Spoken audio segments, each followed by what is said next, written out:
नमस्कार दोस्तों, हम हैं अजीत कुमार। हम गरीब, दबे कुचले, दलित छात्रों के लिए उत्थान के लिए निःशुल्क शिक्षा दे रहे हैं। इस चैनल को सब्सक्राइब करके पढ़िए और आगे बढ़िए। मैं आप लोगों को बता देता हूँ कि प्राकृतिक संख्या किसे कहते हैं। तो प्राकृतिक संख्या वे संख्याएं जिनका प्रयोग हम गणना के लिए करते हैं प्राकृतिक संख्या कहलाती हैं। जैसे 1, 2, 3, 4, 5, 6 इत्यादि सभी प्राकृतिक संख्याएं कहलाती हैं। प्राकृतिक संख्या मतलब ये होता है कि गिनती 1, 2, 3, 4, 5, 6 ये हमारी सब क्या है प्राकृतिक संख्याएं होती हैं। प्राकृतिक संख्याएं कहलाती हैं। अनंत तक इत्यादि सभी संख्याएं प्राकृतिक संख्याएं कहलाती। और पूर्ण संख्या, दूसरा चैप्टर में आ जाओ। पूर्ण संख्या किसे कहते हैं?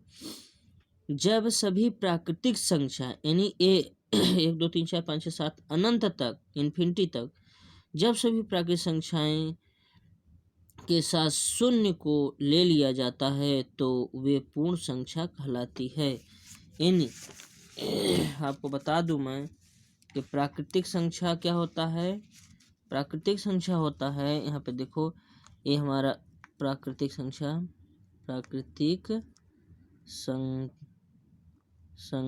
हुआ 1, 2, 3, 4, 5 एंड सो ऑन, यानी अनंत तक, इन्फिनिटी तक ये हुआ। तो अब यहाँ पर पूछ रहा पूर्ण प्राकृतिक संख्या क्या कहला है। पूर्ण प्राकृतिक संख्या किसे कहते हैं? देखो यहाँ पर क्या कह रहा है, पूर्ण प्राकृतिक संख्या किसे कहते हैं। तो इसी में यही सेम रहेगा। यहाँ पे शून्य जोड़ दो, यहाँ पे ये हमारा बन गया पूर्ण।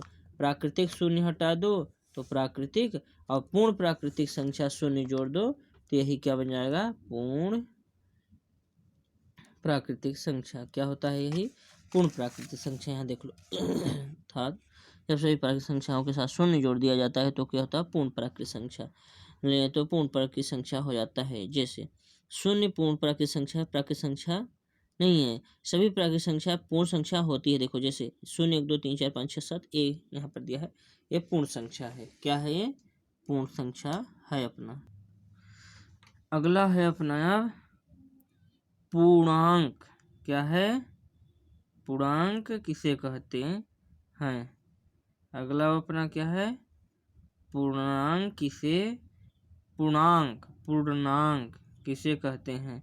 सभी गणना करने वाली संख्याएं शून्य और नकारात्मक अंक, जैसे -1, 2, 3 सभी संख्याओं को एक साथ पूर्णांक कहते हैं। जैसे शून्य के बाद इधर -1, -2, -3, -4 अनंत तक यानी इन्फिनिटी तक ले लो वो, और 0, 1, 2, 3, 4, 5 इधर इन्फिनिटी तक होता है, वही हमारा पूर्णांक होता है। इसको मैं अच्छे से बता दे रहा हूँ साथियों। ये देखो पूर्णांक हमारा इसे भी दर्शाया जाता है किसी लाइन पर। इस तरह से पूर्णांक को हम लिखते हैं। जैसे यहाँ अपना क्या हो गया, 0 हुआ, यहाँ 1, 2, 3, 4, यहाँ इन्फिनिटी तक लेते जाओ, इधर भी खींच दो 1, 2, 3, 4। तो यहाँ पे देखो 0 है, यहाँ पे -1, यहाँ -2, यहाँ -3, यहाँ -4। ये हमारा पूर्णांक हो गया। यहाँ शून्य दिया है, इधर +1, ये +2, +3, +4। यानी इधर नहीं लिखोगे, प्लस नहीं लिखा जाता है, फिर भी माना जाता है, पर मैं समझने के लिए आप लोगों को लिख दिया हूँ। यही हमारा पूर्णांक होता है। पूर्णांक यही हमारा दिया है। देख लो यहाँ कोष्टक बंद है, इधर शून्य है, -1, -2, -3, -4 अनंत तक इधर है, और इधर प्लस अनंत तक इधर है। अब फिर अगला क्वेश्चन अपना आ जाता है। क्या आता है? अगला क्वेश्चन है सकारात्मक 2 होता है। पूर्णांक कितना होता है? सकारात्मक 2। तो सकारात्मक वही होता है धनात्मक, धन पूर्णांक। सभी धनात्मक अंक सकारात्मक पूर्णांक कहलाते हैं। यानी यही वाला शून्य से इधर ये हमारा क्या होता है, सकारात्मक, और शून्य से उधर नकारात्मक, और ये शून्य जो है तो एक पूर्णांक होता है, प्राकृतिक संख्या होती है जो यहाँ दिया है। आगे देखो नकारात्मक -1, 2, 3 जो अभी बताया यही वाला है। देखो -1, 2, 3 ये हमारा नकारात्मक नेगेटिव हो गया। नकारात्मक सभी ऋणात्मक अंकों को नकारात्मक पूर्णांक कहते हैं। शून्य एक ऐसा अंक है जो ना तो धनात्मक और ना ही ऋणात्मक है। अब यहाँ जो बताया मैंने, ये देखो धनात्मक इधर वाला यहाँ पर दे दिया, ये देखो यहाँ पर 0 1 2 3 4 सभी धनात्मक समुच्चय हैं और 0 1 2 3 ये ऋणात्मक समुच्चय। एक गट्ठा बना दिया है जीरो को लेकर, प्लस का प्लस में, यहाँ से मतलब इधर का इधर और इधर का इधर एक गट्ठा बना दिया, तो धन सभी धन समुच्चय हो गया। समुच्चय पूछे तो किसे कहते हैं? एक मतलब सभी को एक साथ करके लिख देना ही समुच्चय होता है, समूह को ही समुच्चय कहा जाता है। अब यहाँ पर अपना का हो गया सम संख्या के, वे संख्याएं जो 2 से पूर्णतः विभाजित हो जाए सम संख्या कहलाती हैं। जो 2 से लगभग सम संख्या सभी कट जाए, जिन्हें देखो अंत में 0 4 6 8 आता हो, वे संख्या हमेशा 2 से विभाजित होगी, वही सम संख्या होती है। देखो जैसे 2 4 6 8 10 12 14 16 18 20 22 24 इत्यादि, ये सभी हमारी सम संख्या होती हैं। अब अगला है विषम संख्या किसे कहते हैं? वे संख्याएं जो 2 से पूर्णतः विभाजित नहीं होती हैं उन्हें विषम संख्या कहते हैं। जैसे 1 3 5 7 9 आदि सभी हमारे क्या है? विषम संख्याएं हैं। हम अभाज्य संख्या किसे कहते हैं? अभाज्य संख्या किसे कहते हैं? अभाज्य वे संख्याएं जो 1 से बड़ी हो तथा वह स्वयं से या केवल 1 से ही विभाजित हो, अभाज्य संख्या कहलाती हैं। अभाज्य संख्या का कुछ हम एग्जाम्पल आपको दे देता हूँ, आप समझ लेना।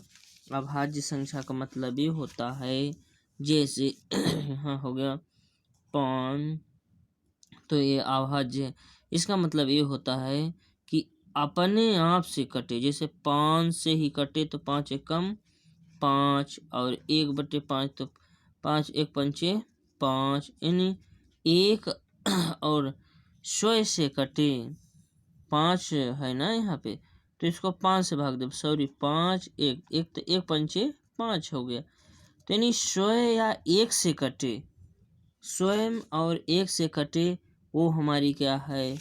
वो ही हमारी संख्या क्या है? अभाज्य है। अभाज्य वे संख्या जो 1 से बड़ी हो, ध्यान देना है 1 से बड़ी होना चाहिए, और स्वयं या केवल 1 से विभाजित हो, अभाज्य संख्या कहलाती है। अभी मैंने आपको बता दिया। स्वयं से कटे, जैसे 5 एक कम 5 1 पंचे 5, या स्वयं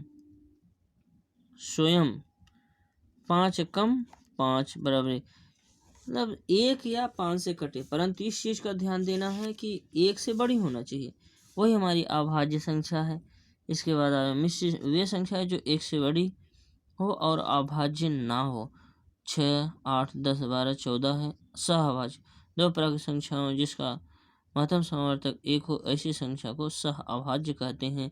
जिसका घटाने पर डिस्टेंस 1 आए, वो हमारी क्या है? सहअभाज्य। देखो यहाँ पर दिया।